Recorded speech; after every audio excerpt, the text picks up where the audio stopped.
Lock the door. Kill the fan.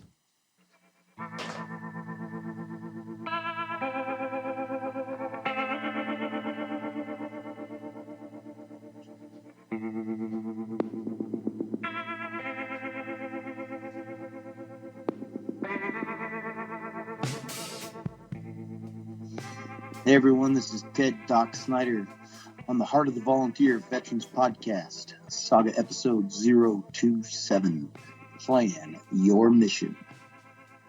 All right.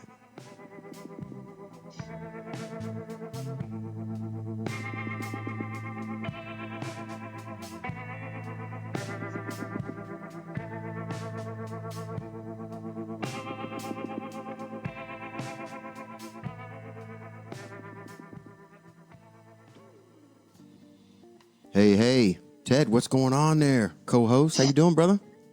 I'm doing all right, my man. How you doing? No, I'm just glad we got our sound squared away, man. I think we sound pretty good. Right on, make another run at this, brother. Yeah. What's going on, man? How's Colorado treating you today? Well, I'll tell you what, still hot. We've been setting records daily. We haven't had rain in about 2 weeks, and that's because I planted 3,250 square feet of sod exactly 2 weeks ago.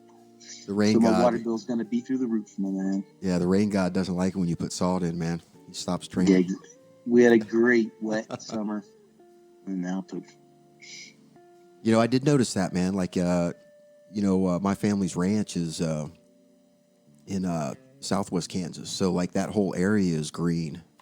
You know, through that whole, and normally we don't see that. We have that tan color, you know. Right. Seems like everywhere, but it's nice and green, man. This is beautiful stuff. Yeah, it was great. Spring and summer was great until now. What was the deal with the sod, man? What's going on with that?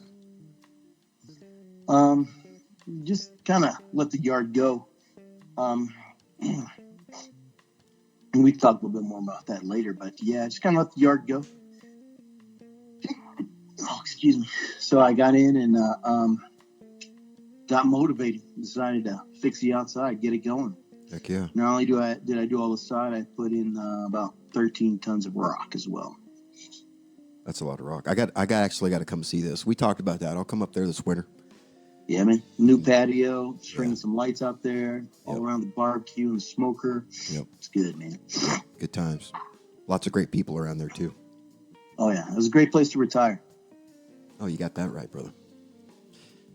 So, let's get this thing started, man. You're going to be coming on here, Ted, quite often, I believe, from what we've been talking. PTSD, roadmap to recovery. You're going to be basically bringing that to the show. So let's start off, man. Introduce yourself to everybody and kind of give them an idea. So really, when you come on to do that, they're ready to take it. Right on. Well, I'm called Doc because I joined the Army and I was a medic, man. And I went on to become a physician's assistant. Did a bunch of stuff in between. Started off as a young 18-year-old, turned 19 in basic training. 1988, January 1988, I went to Fort Jackson, South Carolina for basic training. Got onto it. I was in the reserves for 2 years, went to a small college in my hometown, and decided, I wasn't ready to grow up and go do the things that all my other friends were doing. Wanted some adventure, some challenge. Got called up for Desert Storm. Went in, came active duty instead. Went to a unit that was deploying, but I missed them. So the war was pretty quick, so I didn't get to go over. Stayed on rear detachment. And I was a medic, stationed here at Fort Carson. And then went to Germany. I actually worked at Longshore Regional Medical Center there, so I got some hospital skills in. After that, I came back to Fort Carson, bounced around to a lot of different units. It was pretty cool because at that time, 4th ID was here, 3rd ACR was here, and the hospital was here. So I started off in the hospital, then I went to 4th ID, and then I went to 3rd ACR. And so every time I did that, it was considered a PCS move. Right. So I spent over 8 years here that time. And eventually wound up as a flight medic. They sent me to school as a paramedic, critical care paramedic, flying with dust off. And I went to Operation Iraqi Freedom in 2003 for the push. I was there, came back. I did 3 years on a weapons of mass destruction anti-terrorism team. Wow. In California. That was pretty cool. I was a senior medic, made my E7 then. What did you do then, man? What is it? What's that entail? It's a pretty cool gig. It's changed a bit since I was in it. It was a new program when I was there. Back then you had to apply for it, and they took active duty soldiers, and they transitioned you to active guard and reserves because you can't. There was one team in each FEMA region. Right. And because we were in an area where there wasn't a federal installation, yep, you couldn't have federal troops on non-federal soil. That's right. So if we were active duty but National Guard and Reserves, we were allowed to. So it was kind of weird. So it was a team of 23 guys. Excuse me, we had women on there as well. We had one woman. And our job was to, go around and talk to the police departments, the SWAT teams, the fire departments, and first responders, and talk to them about weapons of mass destruction, what an actual weapons of mass destruction event would look like, what they need to look out for. And then if there was an event or a scare, we would be the first federal agency on scene. Yeah. And we had a robust communication section. We could take the radios from all the different responding places, the sheriff's department, the fire department, the police department, everybody. Yeah. Plug them into this thing and made it all into one channel.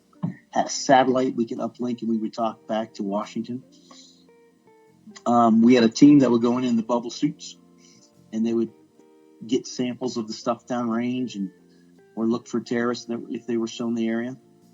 Now your part of all that was, I mean, were you to like the whole medical side of this, of an evacuation? Was that your piece, or just like the Army side? Exactly. No, man, that was my job. So yeah. I was, we would get the intel, and we would, we would make models of like where the hazard was going to go. Yeah. And so it was my job to get with the local authorities and let them know what needed to be evacuated. I would get with the local hospitals, let them know how many potential casualties were coming, what they were to expect. I was also the medic for the team. If anybody went down, I would get into a suit and go down range, or I ran the decon line. And then I was also a backup science officer, where we had a mobile lab. And so when those guys would come back with samples, we would test it and try and figure out what it was. So it was really, really pretty cool, pretty eye-opening. We had a lot of money because it was Homeland Security type stuff, and we did training with all the big boys. So yeah, it was fun. It was a good deal. Do you think, Ted, what do you think that did for you? You said you made E7 while you were there? Actually, I was on the E7 list, so I made E7 as soon as I got there. Yeah. How do you think that? What do you think that did as far as like? Because I mean, I didn't know you then. I just know you as the professional that I had as a PA, and I'm thinking that this right here, man, being kind of made you who you are in a sense of like the way I know you. That's a lot of responsibility, man. It definitely put the best thing about being a medic is I was in many different units. I was on a LRSD team. Mm-hmm. I was did some time in the cab. I was a flight medic. I'd been in a hospital. I'd been with infantry. I even did a stint with some engineers and in a small mission with armor guys. So I kind of got to see a whole bunch of the military. And as I progressed through, the NCO chain as well, you pick up different responsibilities, and it gave me a chance to kind of pull them all together. Yeah. And I was it. I was the only medic on the team. So we had a PA, a medic, a nuclear medical science officer. The guy had a big brain. Right. And a medical service corps officer. And we didn't get a medical service corps officer in that position until just before I left. So I was doing the officer's duty. I did all the medical stuff. At the time, I was the only guy who had deployed because I went there in 2004. So I had a lot of that deployment experience I brought to the team. So I was able to kind of ball up everything that I had learned into that position. I was responsible for op orders, not only the medical section. There was times where I was the acting first sergeant, so I'd have to handle the whole operation order or a mission order. So it was great. It was a good experience. Really honed in my leadership skills. And I also had a little bit of downtime. I was able to take the last 2 credits that I needed, last 2 classes I needed for PA school, and then I applied for PA school from there. So, Ted, do you think when you got here to this, the Homeland Security gig that you're running, were you already thinking, hey, I'm gonna be a PA, or was this like kind of like you said, the culmination of everything, where you're kind of like, the only thing I can do is be a PA? Actually, it's a funny story. No, when I decided to come active duty while I was at college, I was majoring in business marketing. I was a junior, man. I only had a year to go. But I knew it really wasn't quite for me. I really liked the medical stuff that I'd learned in the reserves. So when I came active duty, I was like, I want to be a PA. So I knew I only wanted to be an Army PA.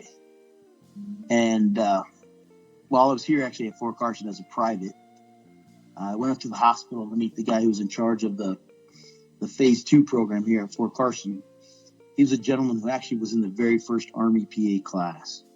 Oh, nice. And I went up to him and said, hey, sir, Mr. Jenkins, this is before the internet. You couldn't Google the shit. So I was trying to find the reg that said what you could do. And so I went and asked him. I said, hey, sir, I'm interested in... I had my EF&B actually by then. So my chest was pretty freaking big. This was a cool, big deal to have your EF&B, Yeah. And I went up there and I told him, hey, sir, my name's Private Snyder. I'm interested in the PA program. He looked me up, looked me down. He turned around and he said, you need to go get some fucking rank and get some fucking experience, and then I'll talk to you. And that was it. Dude turned away. And I was like, holy shit, man. So I did. I did all that stuff. And my goal was always to go to PA school. And I was taking courses, at different times. But, man, I was having fun. I was airborne. Was a flight medic, you turn around, you keep getting a cool assignment or something. And before you know it, man, I was almost 15 years into it. I'm like, oh.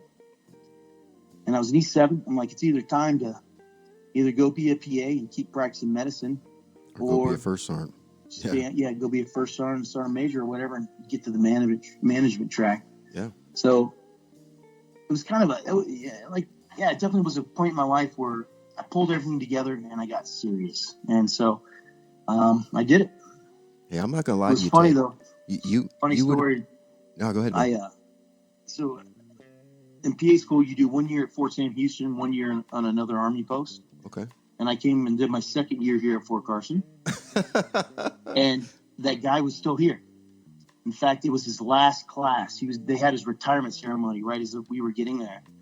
So I walked up to him, and by now I've got 5 special skill badges and everything, and so I had everything on, trying to impress. And I walked up to him and I said, hey, sir, I said, you don't remember me, but when I was a private, I came up to you and I asked you about PA school. You turned around, you looked me up, you looked me down. You told me to go out, get some fucking rank and get some fucking experience. And I said, so I did. He looked me up, he looked me down. He goes, it looks like you did. Way to take my advice. And he turned away and walked off. Yeah. I was like, it's insane, man. So, hey, he motivated young Ted, though. Yeah, he did. And I thought about it, and I've thought about it often. If I would have gotten PA school any earlier in my career, I don't think it would have been as good as a PA. No, I don't think so, brother. Yeah, that NCO, having that NCO backbone, man. Well, here's my thing, brother. You would have been an awesome first sergeant or a sergeant major. But I have to tell you, man, I think you jumping the PA route, that was clutch, though. It definitely paid better. Well, the pay, but I mean, your level of influence. You know what I'm saying? You can influence people by just kind of siding with them, not like pushing against them. Right on. So your character is just completely different, but you get the same results and sometimes even better. Yeah, so, I'd like to think so. Yeah, definitely, man. And you definitely get much more respect once they find out that, like when I was a freaking lieutenant, dude, people tried playing games with me, and I don't know, all those lieutenant games, and I'm like, looking at them like, dude, I'm almost 40 years old. Yeah.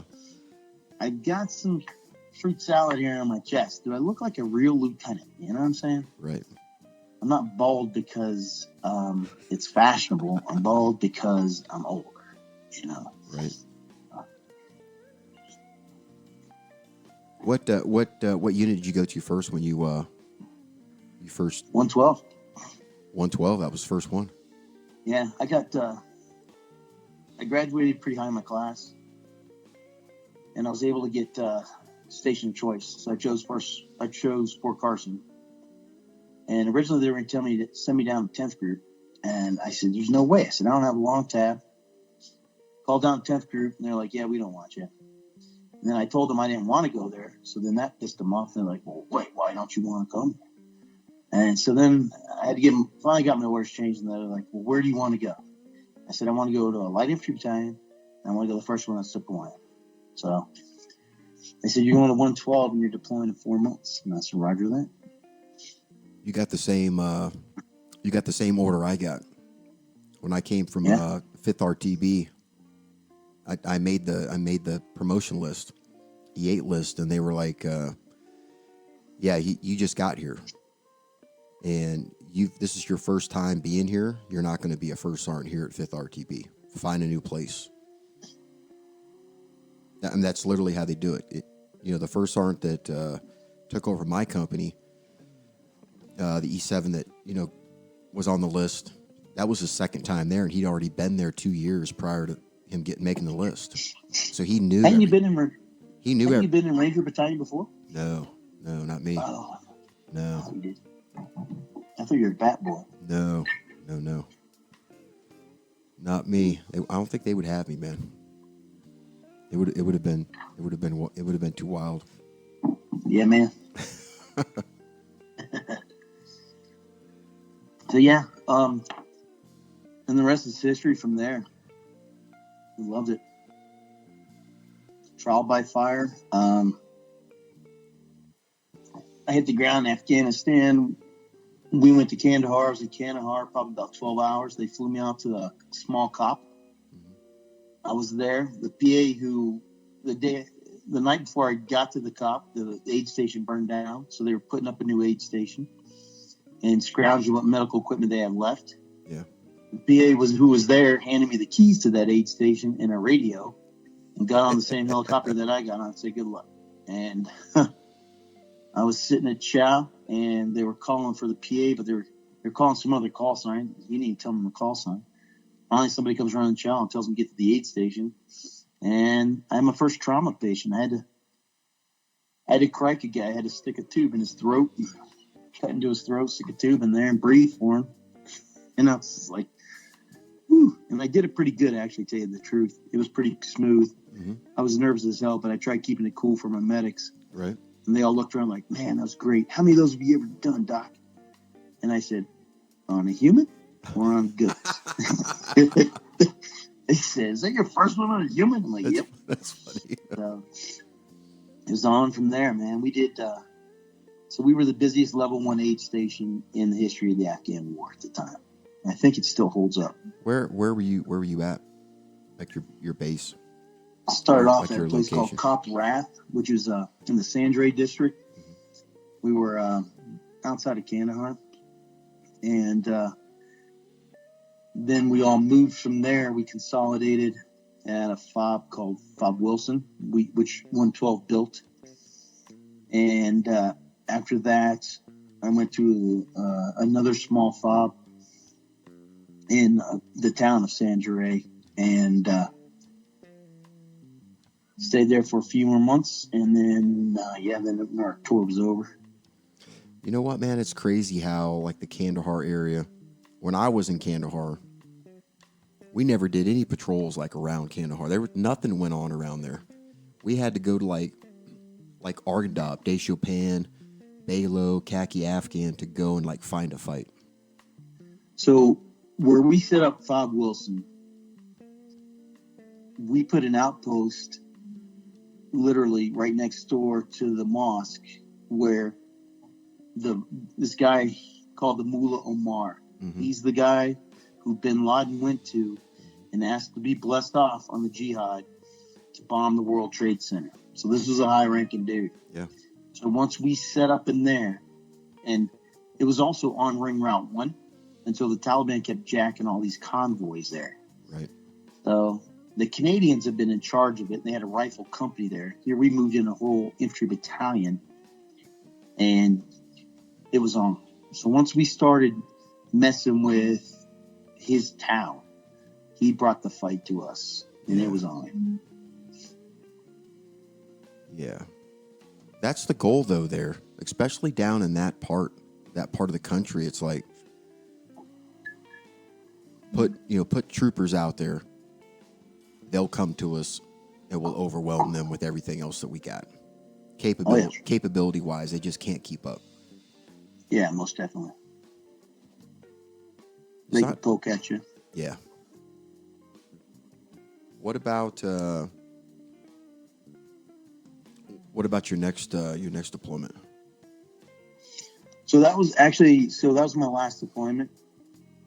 I was supposed to deploy with you guys again, but when you become an officer, things get a little political. Right. I was told I had to leave Fort Carson because it didn't look good for my career to be in one place at one time. Yeah. Or for a long time.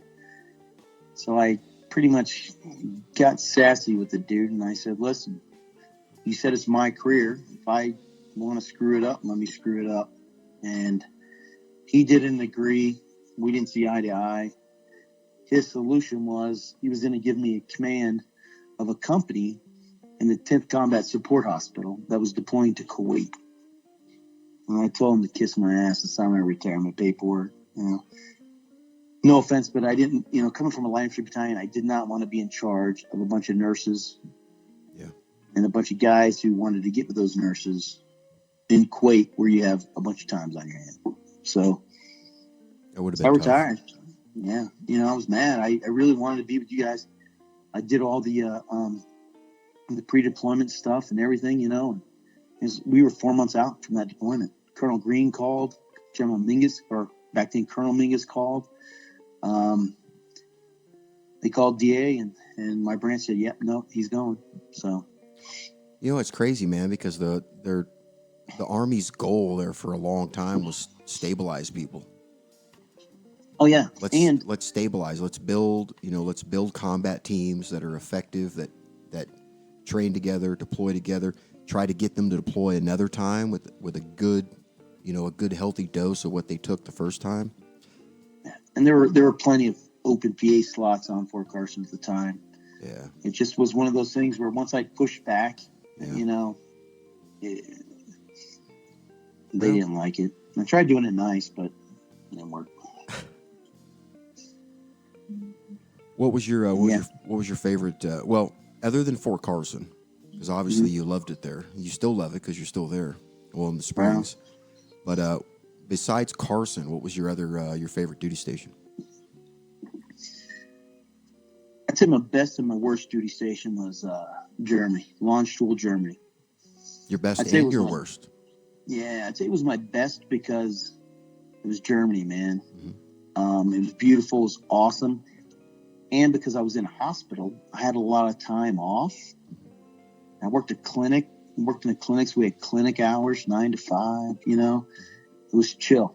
And the hospital, it was Army and Air Force, so PT standards were slack and everything. But that's part of the reason why it was my worst assignment. It's because I went there from a Lurch D team, and I'm calling everybody sergeant and whatever. They're like, hey, no, my name's Bill, and they're wearing scrubs.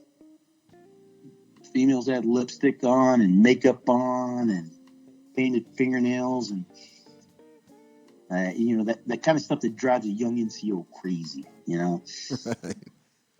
And so so it took a little while to adapt to it. I'm not gonna lie, my 3 years there, though, I adapted to it. I liked the lazy life. It was pretty good. It was good to get back and get your hands dirty again. Once you hit the field again, you're like, oh yeah. Did you get a chance to travel around? I did. So my whole Army career, I think I hit 24 different countries. Not all with the Army, pushing me, but the Army sent me I went to Croatia and I went to Bosnia, deployed in 1995 when we first set up there. And actually, that was my first time that I realized how awesome the Army is. How's that? We took trains into Bosnia. Really? We got off. Like you're talking like an old school troop train. Straight on. Yeah, exactly. Wow. It looked like some World War II stuff. That's Dudes awesome. Kissing their wives at the train station, man.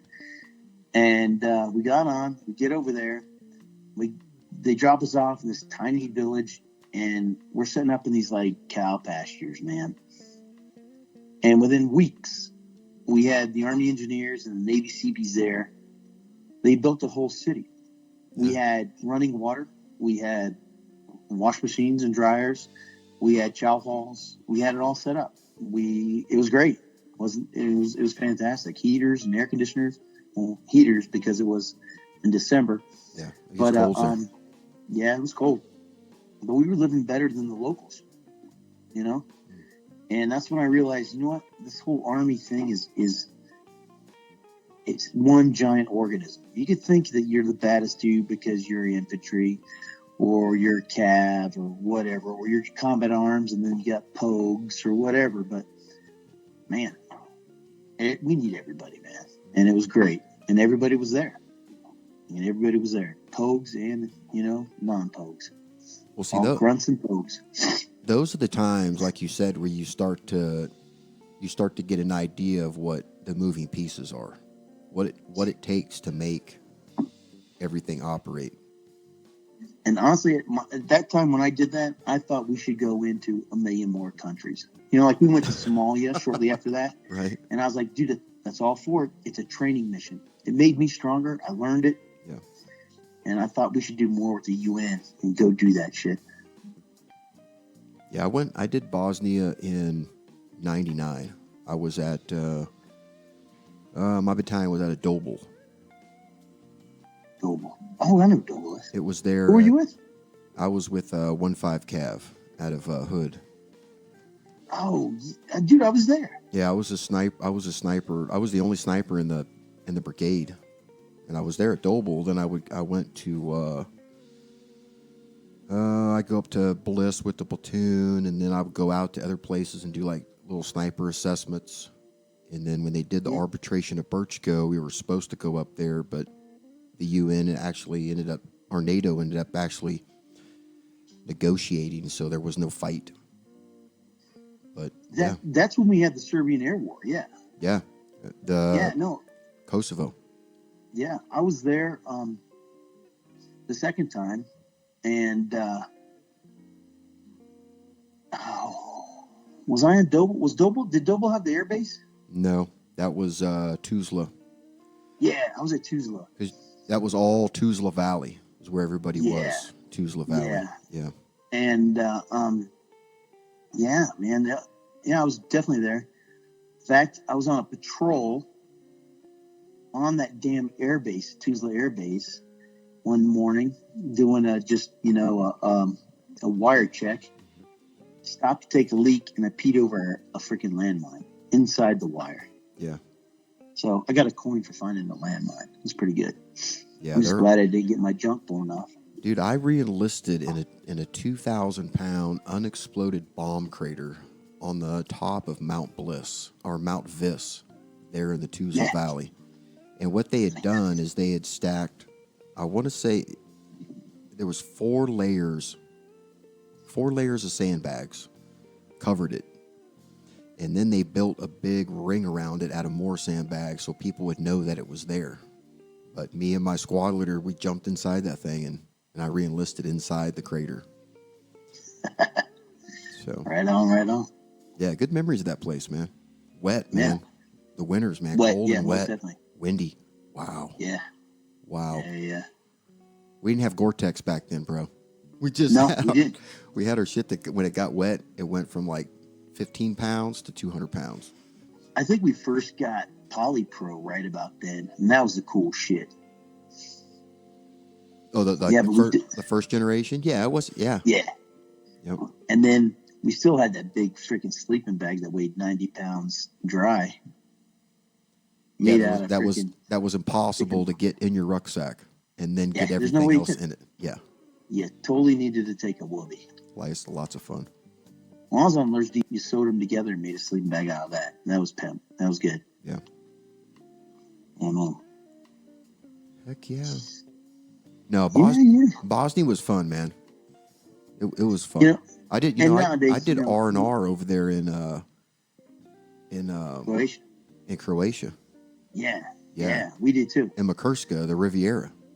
Yeah, I did it. I was only the second wave of dudes who went.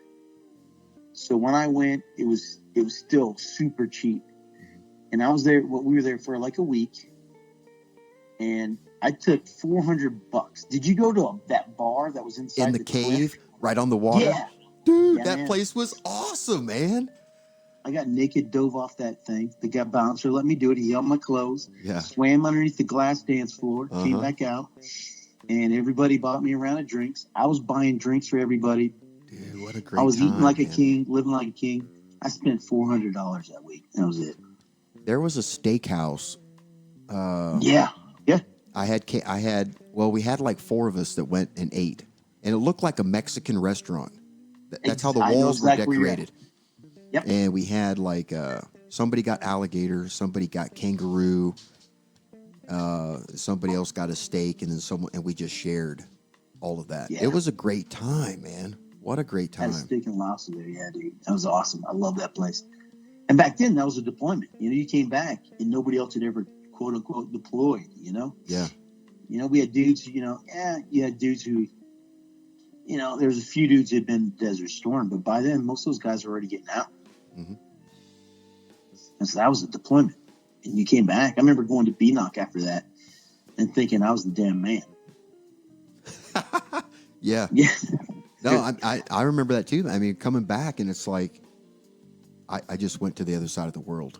And you're looking at people and it's like, you didn't, and it changes you. There's no doubt. It changes you. But you learn more operational Army stuff. It was much different than a field problem. I mean, when I was there, I was an E5, and I remember they put me in charge of a convoy. I was a convoy commander. We had to go to a Swedish base, and we were delivering some stuff, and we were going to pick up some stuff. And I was the convoy commander. I remember driving, going, what if we hit a fucking landmine? Look, I'm looking at that. Look at that map over and over and over. Where can we go? What can we do? Yada, yada. What choke points? And, it was cool. It was good. It was a great experience. Yeah. Now, what do you think back then? They say that OEF, OYF, 1 year deployed is like 3 years back at home station, just training with your unit. What would you say it was during Bosnia? You think it more like, maybe 1 to 2? 1 year there was maybe 2 years training? Probably. Just because you're saturated in it? Yeah, I'd say probably, because you could still come back and it still was so chill back at you can go to the coffee shop and whatever. Yeah. You had duct tape over your magazines and stuff. And there wasn't, the threat wasn't that bad. When you and I were there and we had that air raid, I was over at Tuzla's where they shot down that Russian MiG. I saw that in the air. I was like a dumbass. We're supposed to be in a bunker, and I'm watching the dogfight over me. And when that stealth guy got shot down, we took care of him. They captured him. The PJs went in and got him and brought him out. He took care of him. So, there's a little bit of reality there. Like, whoa, some shit. But most of it was like, nah. But nothing like later. Yeah, no. Nothing. No. Even close. I look back at Bosnia, and we're talking about it fondly, like it's like, let's go back there. I still know that the guy that owned the gas station. We just go back and see if he's still there. Well, I wouldn't do that. I wouldn't do that with the corn gall. I wouldn't I want to go back and see if that guy's still there. I don't want to do that. You know what I'm saying? Yeah, exactly. And it was an easy transition because, like we said, the threat level wasn't that high. It was there, but it wasn't that high. Mm-hmm. So it was easier. You had time to talk to your troops. Your leaders had time to talk to you, and you kind of did some stuff. And, you had time to carry all the TLPs and everything, Yeah. But I was scared shitless, man, when we went in 2003, when we jumped the berm to go into Iraq. I was an E6. Yeah. I was 27 years old, and I'm responsible. I had 24 dudes underneath me on a forward support medical team, man. I had 3 helicopters and some sport dudes, and it was scary. I'm like, dude, I've got these guys' lives in my hand, and this is a war. This isn't a conflict. This is a war. And that's when you were, that's your flight medic crew that you had. Right on. Okay, yeah. Hey, can you talk about some of that, man? I mean, there's a lot of flight medics out there that probably love to hear, a couple of things about that. I know I love flight medics. I'll tell you what. Love them to death. Any medic, to be honest with you. When I divide my career up, no offense to all the other units I've been into, but my memories, if I'm going to put a bumper sticker on my car or I'm going to wear a t-shirt or something, it's either going to be something from being a flight medic or being with the light infantry. And that's it, man. And it just, when you're a flight medic, and no lie, you could be dead asleep. You get a 9-line mission. This isn't combat. We're in a tent. We would get a 9-line mission, and I'd be out in the hell. You're sleeping in boxer shorts or naked because it's so freaking hot over there, underneath a whoopee. And you throw in a flight suit, all your gear. We were in the helicopter and wheels up in 8 minutes. Yep. And then medevac's mission, all the aircraft over there have different levels they can fly at. Medevac can only fly from 0 to 50 feet. So really, it's pretty cool to fly lower to the ground. It's better to fly lower to the ground. Nap of the earth. Hit you with anti-aircraft. So when you're flying lower to the ground, so we would be 10 feet off the ground, flying 200 plus miles an hour at 2 a.m, and you were sleeping freaking 9 minutes ago, and you're trying to figure, all right, cool, how do I treat a suck adjustment? Trying to get that into your head. What do I need? Yada, yada, yada. It was awesome. And then you turn around, then you come back, and then you got to try and sleep after that shit. Way too much adrenaline. How many crews do you guys have? How many what? How many crews did you have? So each forward support medical team, they've changed it up now. When we went in 2003, all the doctrine was based off of a linear battlefield. Right. So back then, each team had 3 helicopters, 3 full crews, which would be 2 pilots, a medic, and a crew chief. And then I had some guys who were in charge of our fuel, some guys who were in charge of our operations, and what else do I have? Oh, I had an inspector guy, he was another crew chief guy. And then sometimes you'd have a couple extra dudes. Now, is there like a liaison for for the flight medic crew that's back at that's getting your information, relaying it? Hey, we've got somebody so and so coming in with this, that. I'm talking directly with my guy. You're going to need this right now. That kind of thing. Yeah. Okay. Yeah. So normally what happens is you get the call from the ground. It goes back to the battalion headquarters or whoever's tracking the battle or the tick. And then they call medevac or whatever, and they link it. But in 03, commo sucks so bad. We set up our own radio system, and when they called the battalion net, they also called us. Yeah. Because there was a delay, they would call battalion net. They were at one end of the airfield, we were at the other end of the airfield. So we would get the mission simultaneously, and we would take off after the first 3 lines of the medevac. Mm-hmm. That's all you need. That's all you need. You know, location, unit, number of casualties, go. Well, I gotta tell you, you know what, Ted? It's like you can definitely see the impact, you know, that the flight medic crews have, man. It's like, just imagine how many guys and gals we had that, if things would have been done just a little bit different, they wouldn't even be here. Yeah. You know what I'm saying? You know? I mean, we had Evan McDonald on here, dude. They were like, he ain't gonna make it. Like, he ain't gonna make it. This guy's not gonna make it. He ended up living. Just from people just putting in another layer of effort to keep him going. I was lucky. Nowadays, flight medics are paramedics. They send them to paramedic school. When I was flight medic, we weren't paramedics, and my unit said we need paramedics, and so I got sent to civilian paramedic school with Colorado Springs Fire Department. Okay, cool. And then they sent me to critical care paramedic school. So by the time we hit Iraq, I had a lot of experience as far as medicine went, and yeah, and so I feel bad for some of the flight medics that I encountered while we were in. Well, I don't feel bad. There's only one of them. When we were in Afghanistan, you know, there's one in particular flight medic who did not know their stuff, and here I am. You know, it sucks that I'm a PA now, but I was a badass flight medic, you know, and I threw 4 patients on an aircraft, and 2 of them were on ventilators, and the medic disconnected them, didn't know what they were doing. I just got pissed off. So I jumped on the aircraft and set them aside and said, hey, I'm going to fly this thing. You shut the fuck up. And luckily, when the pilots turned around and went to say what the fuck was going on, and it was one of my pilots from when I flew. And he said, hey, Ted. Fuck, Snyder? Let's go. What the fuck are you doing here? I said, I'm a PA now. These are my men. We're getting the fuck out of here. And he goes, Roger that, and took off. Hell yeah.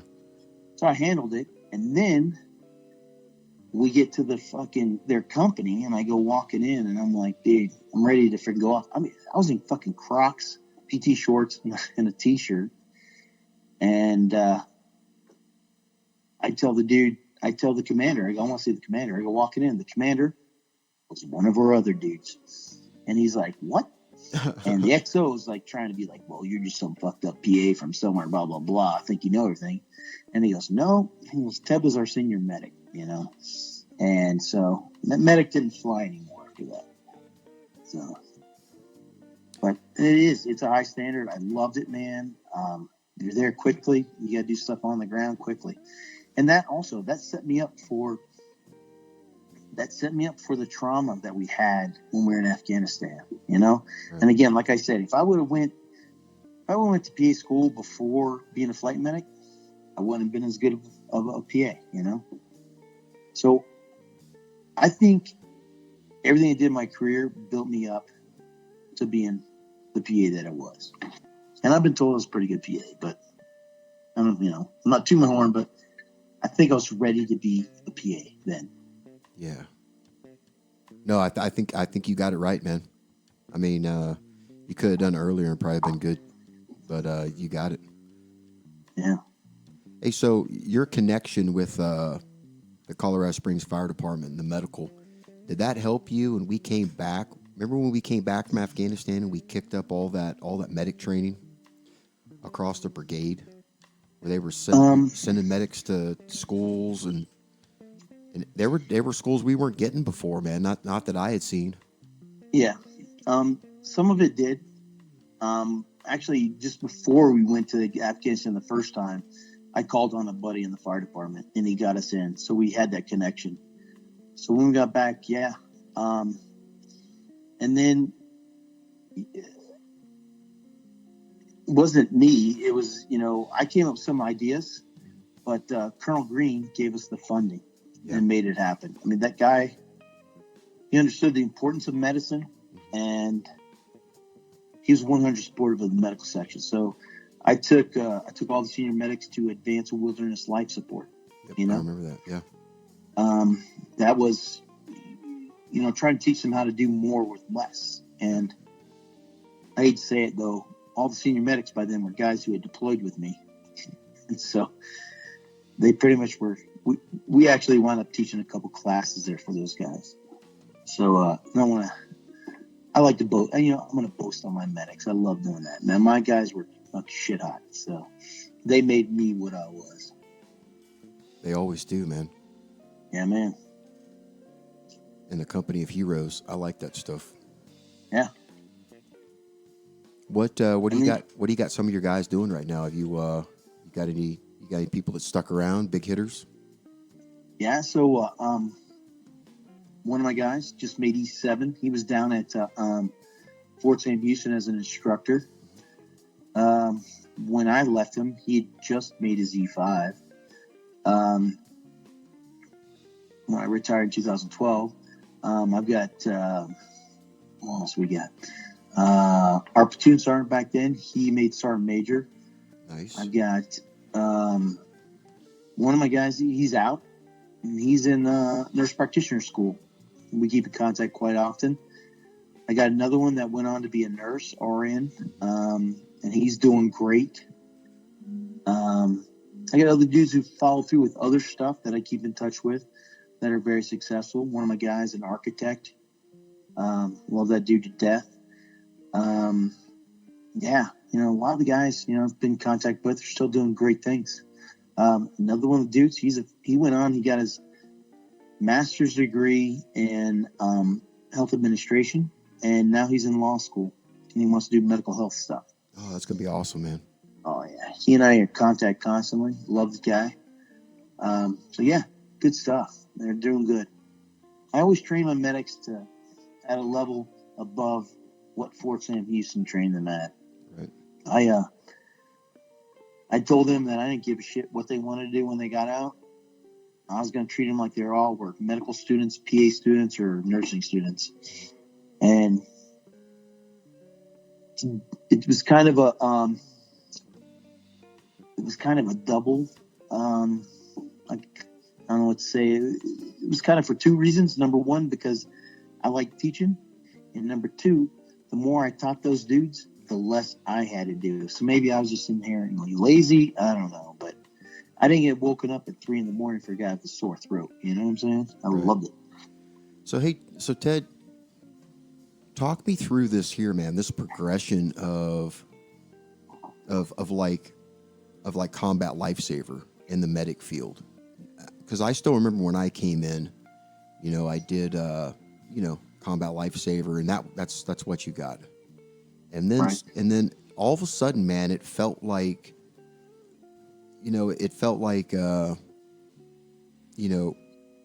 almost like, hey, Green Berets aren't enough. We have to have something else.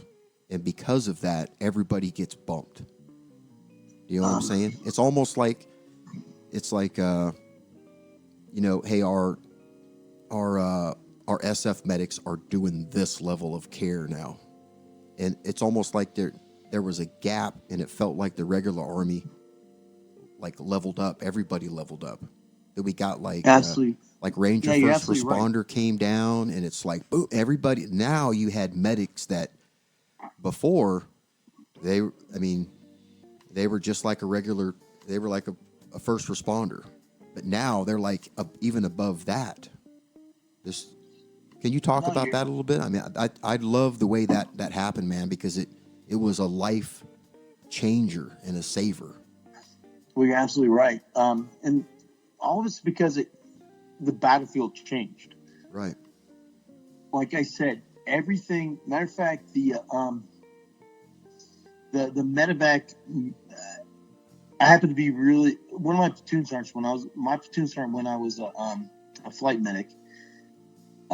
He came to me, and he was requested to help rewrite the medical evacuation manual. And honestly, the name of it, the FM for medical evacuation, was called Medical Evacuation on the Linear Battlefield. And that's the way we were thinking on this linear battlefield. That, you know, you had the forward line troops, you had guys just behind them, and then you had all your support people way behind there. And so as soon as the guy got injured at the front, he was evacuated a little bit back. This guy took him. Then he would come back a little bit further, and that guy would take him. And he would, you know, at each point he got a little bit higher level of care. Right. And they realized it doesn't work anymore, man. No. And so that's like the old MASH units, right? That's what they're going off of. That kind of thing, moving them from. And so before the MASH, or caches, you had the battalion aid station. So what happened is you had the medic. You had the medic right there, the combat medic. That's it. And that guy would treat the guy right there, and he would get like a litter team, or would get an ambulance, and they would take the guy back to the aid station. From the aid station, they would take the guy back to a surgical hospital. Yeah. And then from there, he would go back to like a larger hospital, you know, and we keep going backwards. Well, we realized that we couldn't do that. And so we were losing troops. Yeah. But what I love about the Army is the fluidity of it. I came back from a mission in Iraq, and I landed back on this airfield, and I had a guy got shot in the face, another guy got shot in the leg, and so they were kind of bloody wounds. And so I came back, I had quite a bit of blood on me, and I'm walking from the helicopter over to our tents, or where we were sleeping. We didn't even have tents, actually. And this sergeant major stops me. He says, "Hey, how you doing? Are you Sergeant Snyder?" And I'm like, "Who the fuck are you? Where'd you come from, man?" He looked all clean and everything, you know? And he's like, what was on that mission? And I told him. He goes, "What did you do?" And we start talking, and he goes, "What could you have used?" And so somewhere in there I said, "Who are you?" And he's like, "I'm Sergeant Major so-and-so from the Army Center of Lessons and Learned. Yeah. And this is Colonel so-and-so." And there's a full bird standing right next to him. And they go, "We want to know what we can give you to save more troops." Yep. So we had a talk, and boom. Within a couple weeks, I had the materials that I had talked about. And it was stuff that before we deployed, we did a lot of work with 10th Group. And I knew what stuff they had, but I didn't have it. And I'm a flight medic. You know what I'm saying? I'm as far forward as an SF dude. Right, yeah. And so I got it. And they started giving us that stuff. And so that's when I realized, you know what? This is cool. And, you know, like you were talking about, when we went to Bosnia, we didn't have shit for gear, you know? Yeah. That was Vietnam era stuff. But, dude, look at that. You know, we're on how many generations of the freaking cold weather gear, everything else. The Army's listening, and it's changing. Why they went to that stupid ACU, I don't know. That was the dumbest shit they ever did. But that's just me. That and the beret. Oh, yeah. No, I'm totally with you on the beret. Somebody said that what happened was, because that's when we had General Shinshinki. Yep. Somebody said that Shinshinki and the Commandant of the Marine Corps were golfing there on the island. And basically they made a bet. And Shinshinki lost. And the bet was, "I bet you won't give the black beret to the whole army." And he did. Wow. I could see something like that. But soldiers used to talk about it. Oh, over a golf game. They hated it. How many pogues do you have? We were so excited about getting a black beret. I'm going to be like, they're going to think I'm a ranger. And the greatest thing was the Rangers said, "Fuck that, dude. We're going tan." And the tan looks better. Yep. Tan looked pretty freaking groovy, actually. The tan looks pimp. Especially now with the multicam. Yeah. Really fun, dude. Yeah. I seen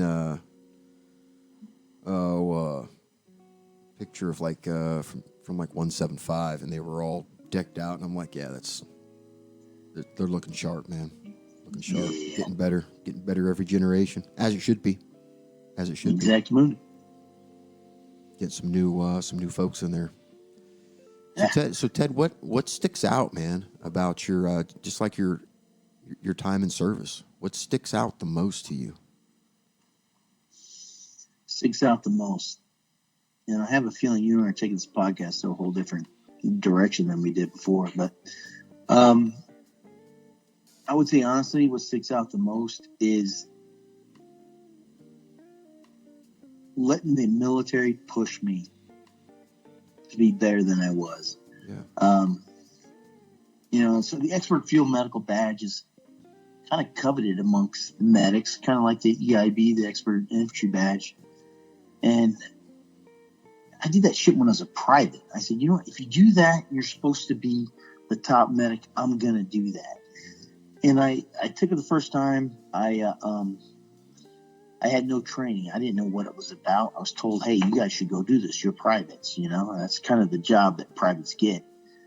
And I failed. I failed land nav.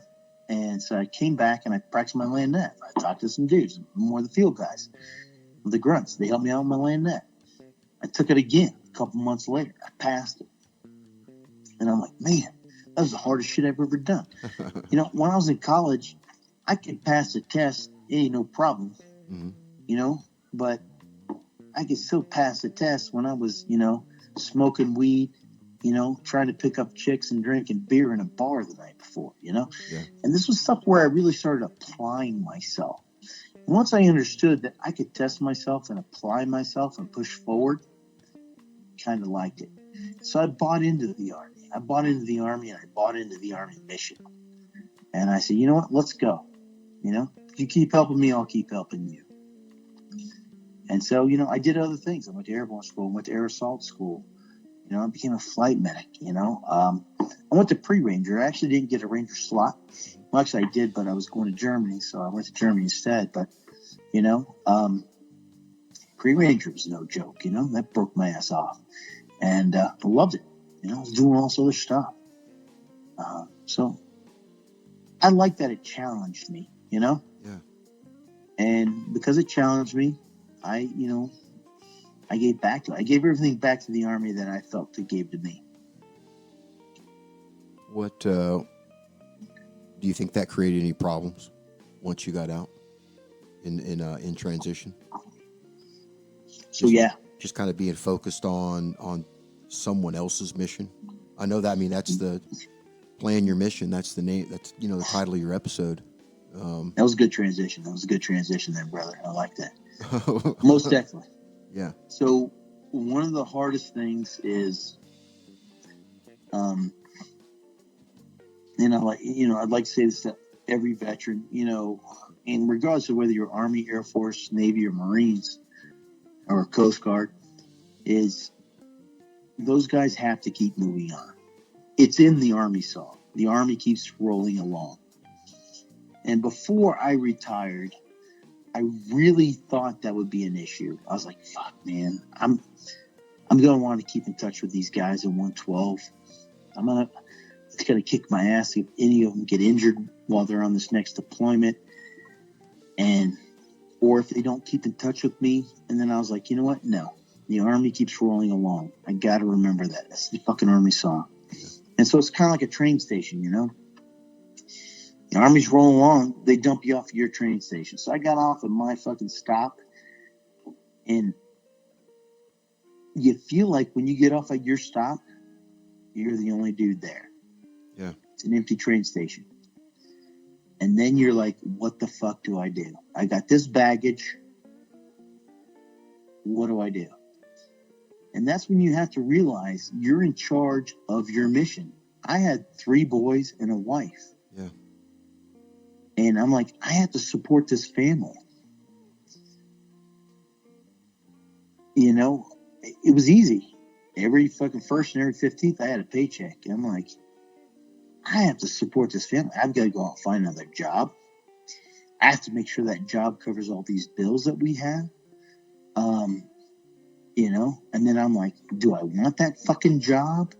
And also, I had been deployed so much, I was thinking, I have to be a father. I loved being a father. It's always been my the most coveted title that I've ever earned was father, Yeah. I used to think the commander of the Joint Chiefs of Staff sounded pretty cool, or the NATO Supreme Allied Commander. That sounds pretty cool. But, father was cool, because when you're a dad, you're Superman. They think you're Superman, Mm-hmm. the Easter Bunny, you're Santa Claus, the Tooth Fairy. You hold all these positions, and it was awesome. And I was like, shit, now I have to do that full time? Can I handle it full time? So there was a lot being put into planning my mission, and a lot of anxiety and apprehension. And it was scary. It really was. It was scary. And because of that, I'll tell you what, the first job I took with the State Department, and I went back to Iraq, thinking, well, that's what I know how to do. Mm-hmm. I can make good money. I could support the family that way. But I was doing some of the same things, as I was sacrificing my family for the mission. Right. So. And it wasn't your mission, really. Exactly. It kept going on with the United States' mission. And that's when I said, when I came back, I said, it's time to do my own thing. And that was hard. And then once you do, you feel alone. Because when you're following someone else's mission, you're just a piece of that op order, Yeah. You're a piece of that op order. You've got all these other pieces above you that are dictating where you need to be. And so when I was alone, I had to think of, one, who's going to support my mission? How am I going to keep this all up? And then you have to really define your objective. The objective may be a little bit different now that, you move around. Where is that objective? Is the objective in the same place you are? Can you handle that objective? No, maybe you need to move on. Yeah. And so that part right there, I think, threw me into a tailspin. I thought I had a handle on it. But then, because I had been deployed so much, right. My ex-wife's mission didn't quite gel with my mission.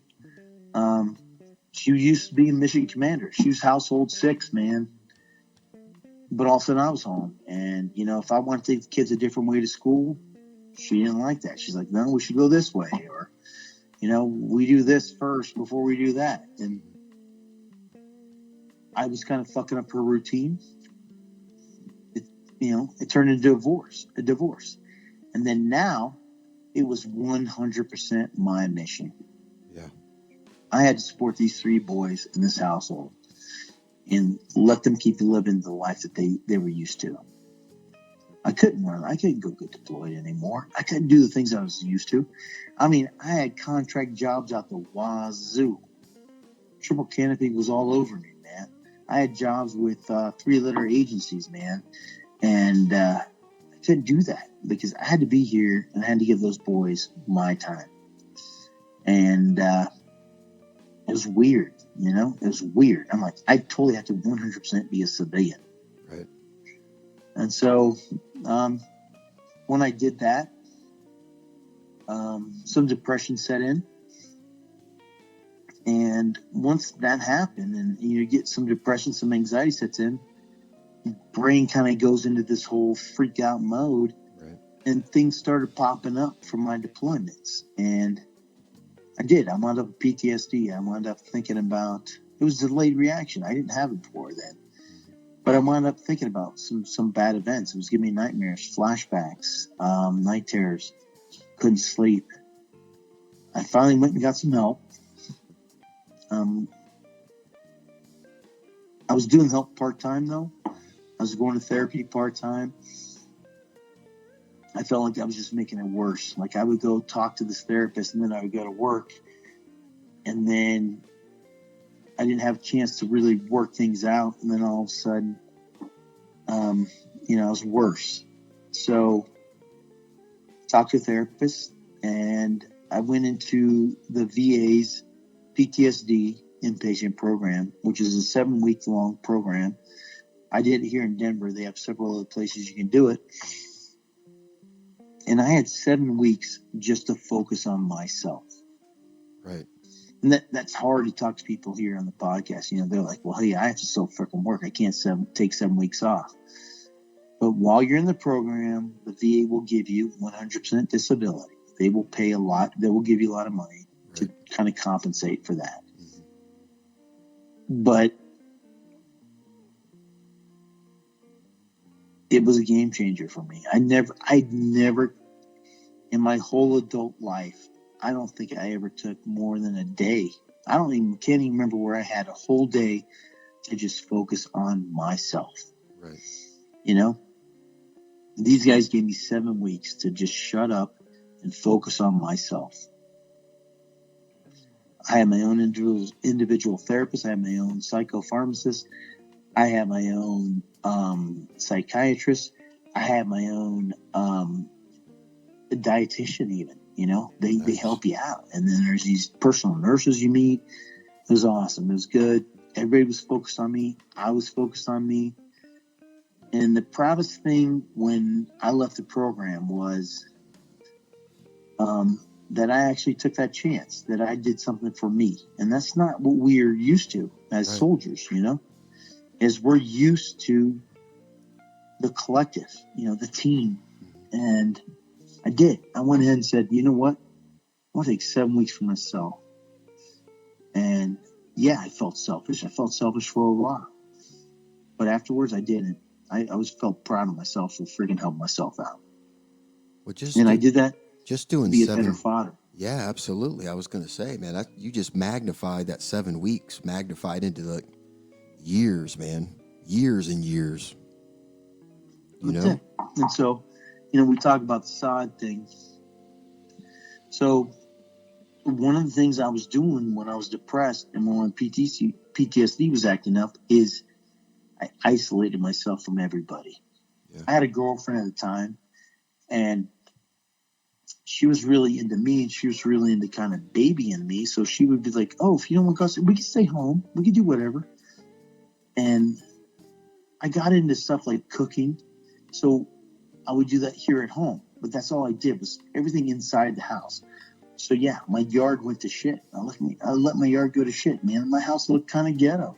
And I live on a good block. And I let it go. And one day I was outside and realized after the therapy, I'm like, what the hell did I do? I've been sitting inside the house forever.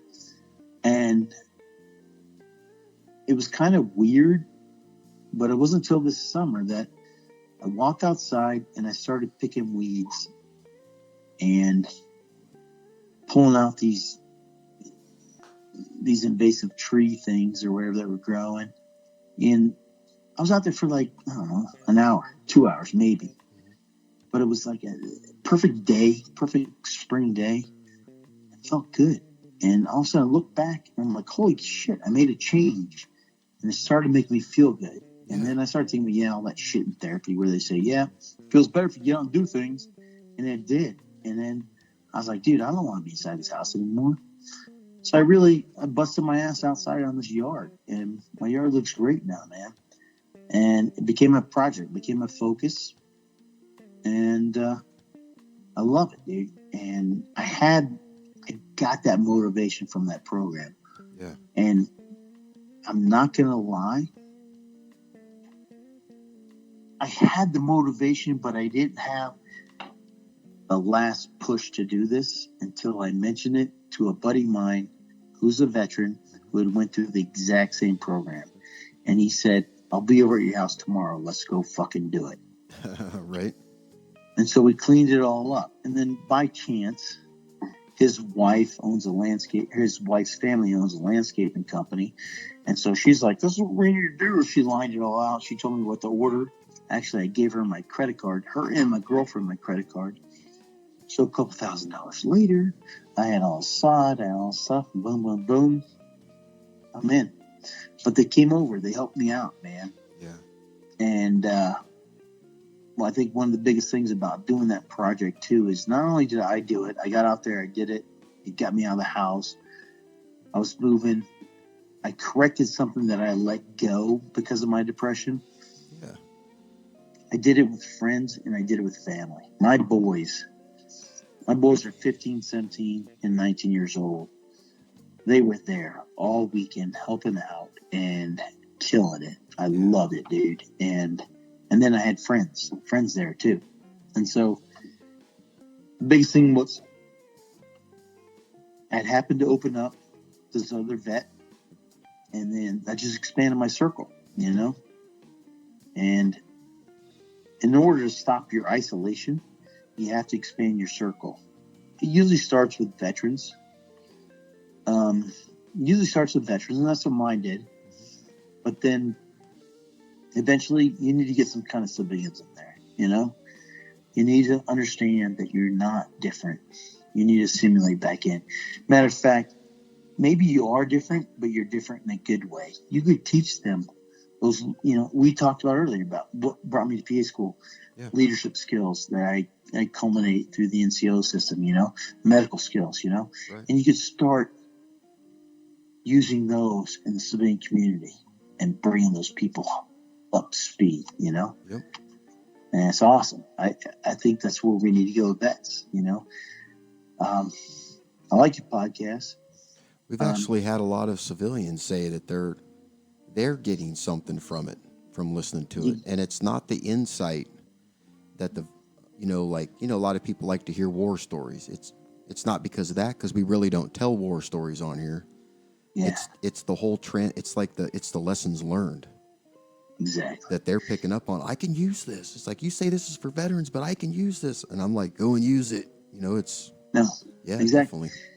I mean, look at successful societies, you know, fairly successful, but like the Israelis, you know, those dudes are kind of kicking ass. I mean, I don't know what your thought is on Israel, but Israelis are kicking ass. Everybody in Israel has to join the military. Everybody, male or female. Yeah, they're definitely connected lineage. Yeah. Right? So they go out and they fight, right? Where do they fight? They fight their homeland. In their backyard. Yeah. And then they come back. And who are they talking to? They're talking to people who had already been in the military, done their time in the military. And so there's a connection, you know? What we think is, you know, we're this, like 1% or something it is? Right. You know? And we've gone out, and so we come back, and so there's 99% of people. So instead of talking to them, we feel like, no, we're 1%, we're not going to talk, you know? It's like a biker gang. When was the last time you walked up to a fucking dude with a goddamn Hell's Angel jacket on and said, hey, man, how the fuck are you doing? Yeah, right. You know, people don't do it, you know? And that's the 1%ers. Right. You know? And so it creates this separation. And that creates another isolation, you know? So you create your own isolation, and then you create an isolation with veterans. You know, like, I don't know who the asshole is who created this whole fucking I'm a dysfunctional veteran guy, or that fucking dumbass who created this fucking stick figure vet guy who's like walking around like, oh, we're all vets, all we do is smoke and we hate people. No, dude, we're not. We have a lot, you know, and that's one of the biggest things about the military. Honestly, Army goes rolling along. We talked about that, man. One of the best things, like Sergeant Majors right now, Sergeant Major in the Army. God, who just left? Who's Sergeant Major Army just left? Daily. Projects that Daily started and are getting ready to get finished is, you know what? If you were a goddamn truck driver in the Army, why should you not get out of the Army and be a truck driver, be certified to be a truck driver in the civilian world? You know? Day one. Exactly. With everything so paid he's for. So he's starting to make some of these MOSs similar. Yeah. Plumbers. Why the hell, you know? If you're doing the Army, why shouldn't you have a civilian certification? My medics, dude, I told you, man, my medics, I taught medics how to do chest tubes. I taught medics how to intubate patients and everything else like that. That was well above an EMT basic level. Right. Right? you know. But it wasn't until recently the Army even gave the medics EMT basic, you know. And then, like I said, I was a flight medic. I had to go to civilian paramedic school myself because I knew I had to do more than that dude on the ground who wasn't even certified for anything. And so now they're starting to do that. They're starting to, hey, let's go flow, you know? And maybe that will put us on a little bit more equal playing ground, you know? Maybe make guys feel like they can assimilate a little bit easier. Yeah, definitely, you know? Man. Like instead of being like, you know, hey, you're a lifesaver. But like you said, you get off the train and it's like, I got some interviews and I got to go and finish up this stuff. Instead, they're ready to go day one. And maybe they've even been on their job for a few months. You know what I'm saying?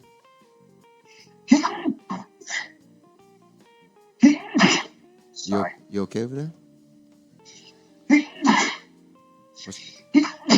Must be all the dust from Pikes Peak. Allergy season, my man. Yeah. Exactly. But it also gives them a common language. Yeah. So, you know, they look at the civilian curriculum to be a plumber, to be a driver, to be an electrician or whatever. They use similar language. That's what we did with the EMT program. So when we introduced the EMT program to the military medical side, we did all the same stuff that civilians do. Right. So those guys go to the little, hey, here you go, cool, you're an EMTB, boom. And then we're like, hey, here's what you're going to experience on the battlefield. It's a little bit different, you know what I'm saying? Yeah. And you don't have to worry about all the laws, you know. But so that's what they're starting to do, and that's amazing. And I think that's going to create a better flow, out to society, and that's what we need. You know, we don't need this isolation. Like, hey, well, I did the same shit, but I was agreeing. You know, whatever, dude. Well, you know, I think I'm convinced, and I'm still working on this because I'm going to try to get this for my independent study next semester. But I still think that there's, you know, 1 to 5 years, somewhere in there, veterans are typically, they kind of stay away. You know, they stay away from kind of anything really military. They kind of keep it kind of close. They keep their group real close. They really don't start spreading out and reaching out to, you know, to other veterans until a couple years down the road. And I don't know if that's because maybe some of the guys and gals that, you know, they served with are still in and they're not out yet. And maybe that's the lag, or if it's just that long for them to just kind of figure out exactly where they are. I'm going to go with the latter.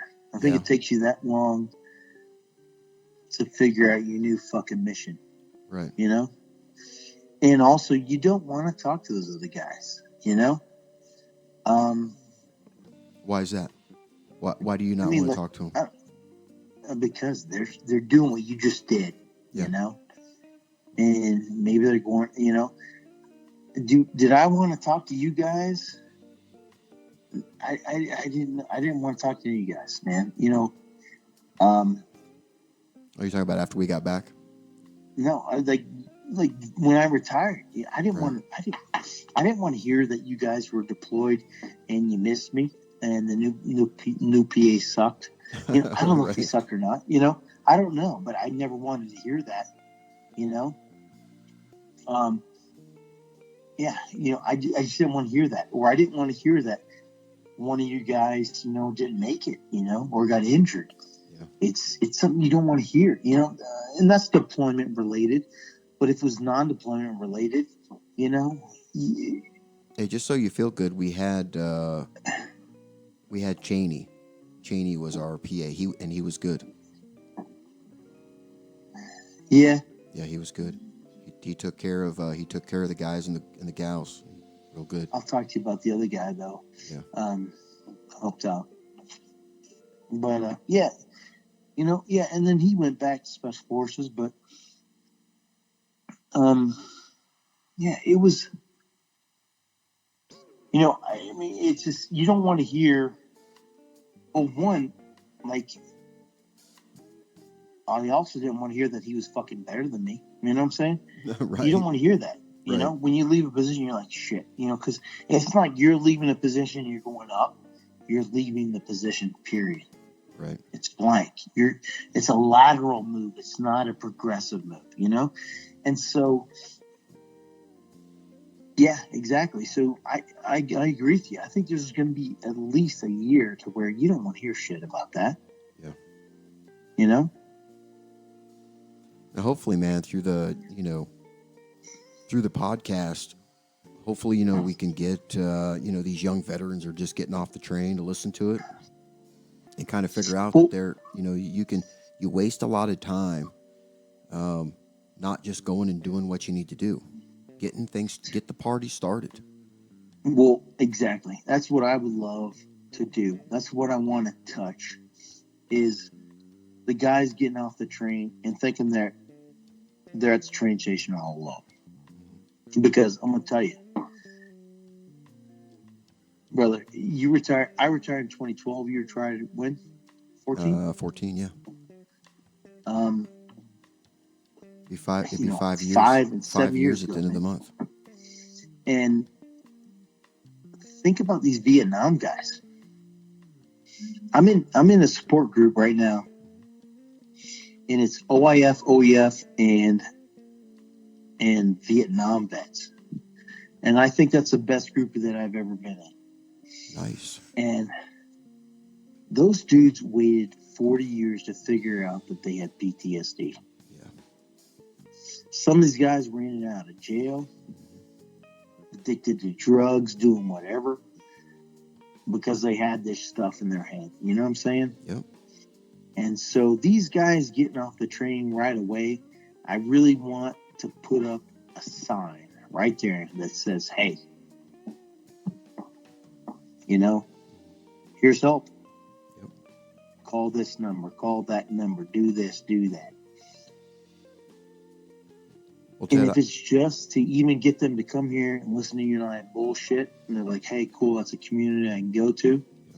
Or down the road, like you and I want to start some stuff, to kind of help some guys get into some treatment. Yeah. It's exactly what I want, man. Road sign right there. Here you go, man. Let's go. We're going to start planning your mission, dude. Need help with planning your mission? Yep. Call. Or dial into Chris Knoll, the Badass Motherfuckers podcast, Something like that. We got a lot of veterans out there that are ready for veterans to reach out to them, and we're going to keep bringing them on and bringing on organizations that help them, and any other stuff out there, people that want to help veterans maximize their potential, and get there's that, a lot, and just get that positive growth, man. Just positive growth. I mean, there's no doubt that anyone can listen to this podcast and tell that if I was going to be a licensed psychologist, I would be a positive psychologist. That would be my study. Everything I do in life, it's focused on the positive. And I think that's what I'm trying to give to everybody is that there's a positive side to service. You know what I'm saying? There's a positive out of a negative. I totally know what you're saying. And we have to see it, and you can't do it in a vacuum. Like you said, you can't do it inside, Ted. You got to get out. You got to get out in the yard. You can't buy into that disgruntled veteran's attitude. Yeah.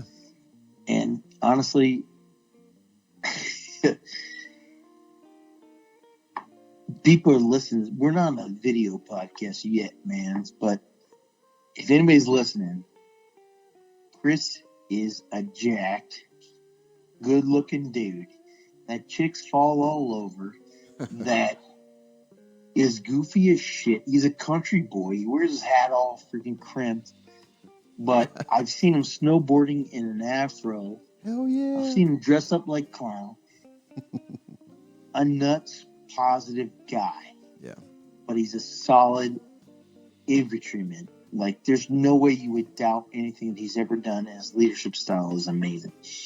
And, so yeah, when you got hold of me, the old PA, bald guy out forever, it's like, dude, I'm glad, we connected, but it's positive. And that's exactly when you get off that train station, that's where it needs to go. It needs to go positive. How can I because when you get off that train, you've got a baggage full of tools. You don't know it. Right. But when you do, you do. And you got to understand how to use those tools. And one of those tools is leadership. Yep. Like I said, I was an E7. I made the E8 list before I went. When I was in PA school, I was a PA. I retired as a captain.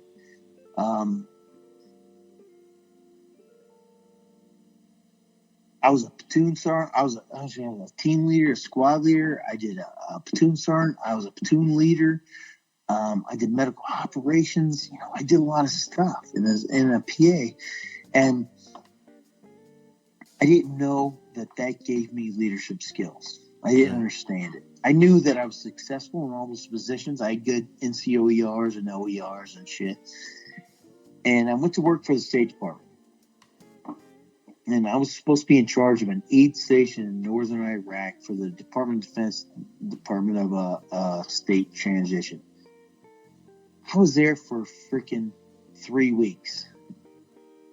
And in those 3 weeks, I rewrote the SOP for the aid station because they said they had no SOP because I got there. I'm like, what the fuck is the SOP in there? We don't have one.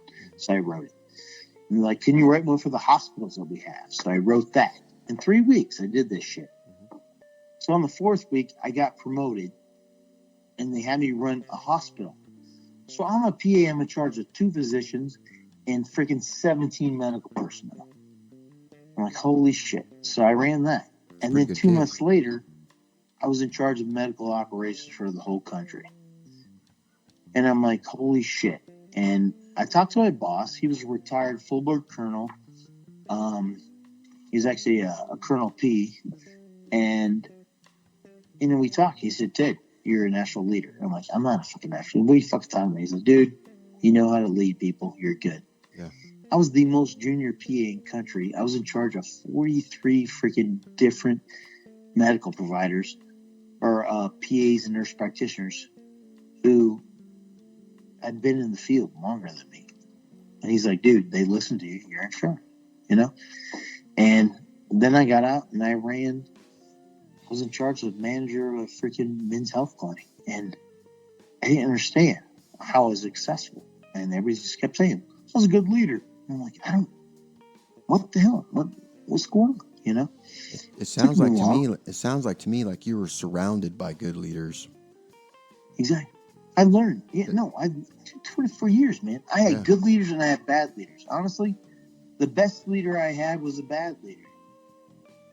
Yeah, I've heard that before. Yeah. The guy was a piece of shit. And he didn't like me. I didn't like him. And he was lazy. So he was my squad leader. And I talked to the squad leader. I was the second squad. He's the first squad. I used to always go to the first squad leader. He said, listen, dude. Here's what you do. Don't complain about what he does. Just get it done. I started getting it done. So I started doing everything he did.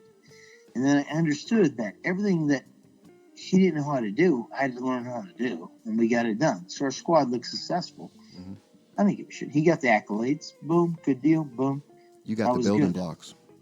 Exactly. Yeah. So when you see a bad example, that actually could be a good example. You need to learn how to look on the other side. And so I did that. Everything in the Army, I sucked up, dude. I didn't understand how much of a sponge I was. Actually, if that dude was not my first squad leader, if my first squad leader was not such a piece of shit, I don't know how successful I would have been. Really? Seriously. Yeah. I had to learn how to accept everything as a lesson, whether it's positive or negative. Right. And so I sucked everything in. And it's funny, I used to talk to some of my NCOs when I was a platoon sergeant, platoon leader, and they had one of our guys who was the biggest problem. And they're like, Jesus Christ, why is my problem? I'm like, do you not understand how much you've learned? I mean, did you know all the stuff in the UCMJ or how to counsel this guy correctly? There you go. You're good. You know, you're a better leader now that you had that piece of shit troop going. You know, it's hard, but it's hard to take a bad example into a good example. But I did.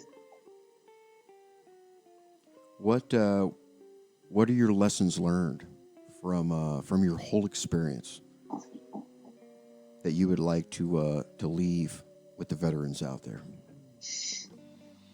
My lessons learned are probably number one, sit back and examine your piece of the mission when you were in the Army. When you examine your piece of the mission, you kind of know where you were. Yeah. And you know what you did to get there. And then you also understand the pieces above you. So when you get out, you're now in charge of the mission. And you know what other pieces you need to fit in, or you need to learn, or you need to add to your mission to continue your success.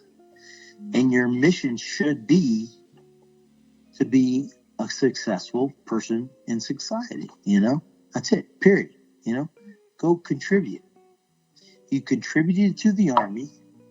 You should go contribute to society. I'm not saying you have to go, you know, do hippie shit, but you should go learn how to make this country a better country without going to war and fighting for it. Or go make your family better. Yeah, absolutely. Without having a gun and shooting anybody. That's it. I like that, Ted. You know, I You did? Yeah, I do. I told you I like when you were talking. We were talking the other day, and you were like, you know, my mission, and I was like, what? And the way you were, I mean, it's the same way you were talking about, you know, today. It was to refocus. You know, I had talked in the past about repurposing some of the characteristics that we had, you know, as you know, being in the military. You know, but you took, you know, something like we talked about, you know, the op order. You can apply that to anything if you want to get through something. It's a, you know, it's a method that works, and to be able to shift off something. I mean, we spent years, man, being kingmakers. You know, making other people, you know, successful, but keeping people alive and building teams. That stuff still works out here.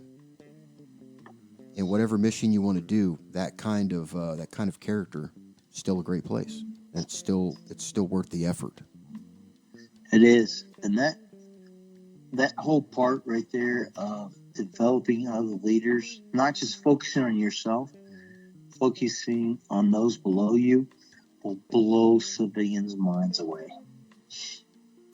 Because the big American, so once again, we're 1%. We got 99% over here saying, "Hey, this is how America is," and it's a capitalistic system. You know, you want to go, you want to succeed, you want to make more, you want to keep moving up, and they don't realize that when you want to keep moving up, you should look to people to teach you how to keep moving up. Yeah. Some people tend to think of it more selfishly, you know, and it's not that way. And so when they do that, the same thing. Civilians do the same thing that we do as veterans. They isolate themselves away from everybody else because they think they have to succeed. And veterans come out and they say, "I've already succeeded. I don't know how to succeed in this thing, so I'm going to stay back." Well, civilians are sitting over here doing the same thing. So if you just get into the groove, if you jump into the fucking river and you flow and you say, "Hey, this is how I succeed in the military. I did my stuff. I was good, but I had a good team." You can build it up and you can take more people with you. Yep. You know? It is amazing to watch a veteran apply like their, you know, measured leadership skills out here. It's great to see. It takes a little bit of time though to master that stuff. Like what is tact out here? What is too much? What is too much out here? Exactly. You know, Tact is a big thing out here. I don't think it's ever not enough. I think it's the measure is more of what is enough. What is enough of my military coming out for me to, teach, coach, and mentor and motivate the people around me. Exactly. And it's hard to do. Like I talked about on an episode where I should have been fired from the very first job I took. The owner of that farm, he had every right to fire me because I wasn't doing it the way it was supposed to be done. I was doing it, on someone else's mission. Right. I wasn't on his mission, which what I should have been on, and focused on mine of integrating into civilian society. But I didn't do that, and I struggled because of it. You know what I mean? Yeah. You do. Well, honestly, though, look where it got you, dude. You're not a ranch hand anymore. You're a... Yeah. I still like the ranch life. College. I still like the ranch life. I love ranch life, though, dude. I do, too. I love a simple life. I like doing something like that. That's where I want to go. It's my next step. Yeah.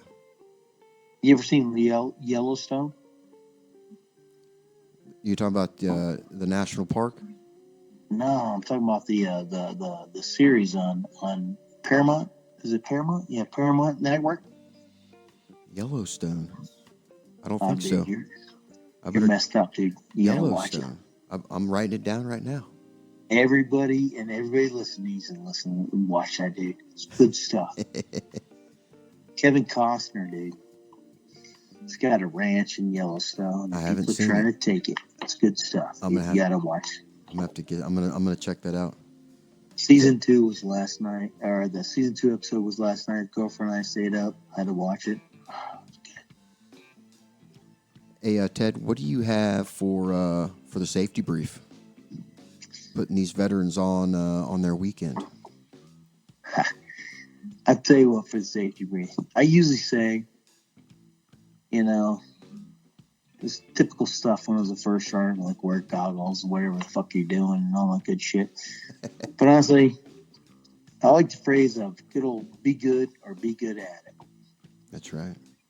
And it sounds kind of reckless, but at the same point, I don't think it is, man.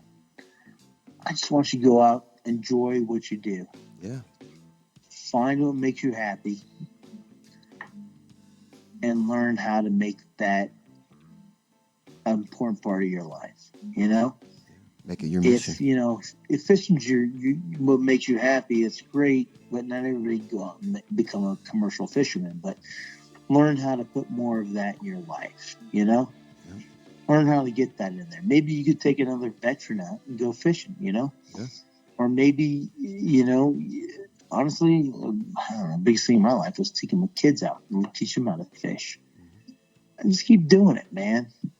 So be good or be good at it, dude. Find out what's going to make you happy, because you need things in your life that are going to make you happy. Don't isolate yourself. Let's focus on your mission. Yep. And get out there and be successful, dude. Great message, Ted. Great message, brother. All right.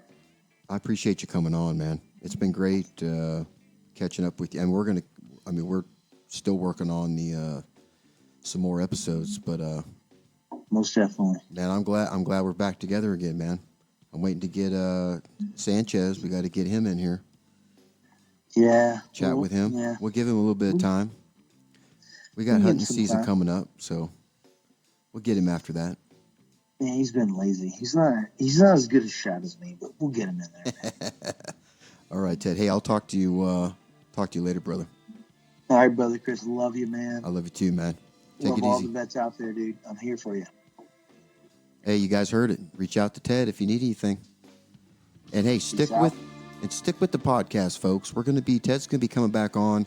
We're gonna be doing the PTSD roadmap to recovery. If you haven't noticed, Ted is all about. He was all about soldiers. He's all about veterans now. He's all about them. So reach out to us if you need anything.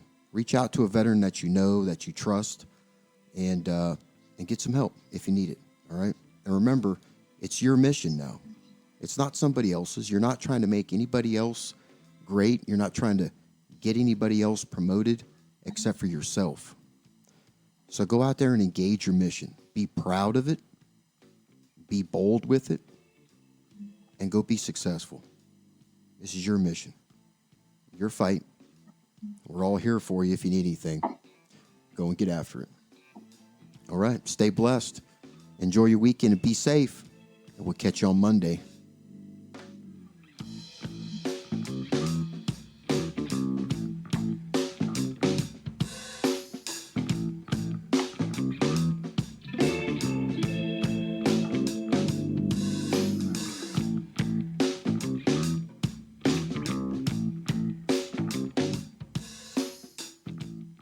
Heart of a Volunteer, copyright 2019, baby.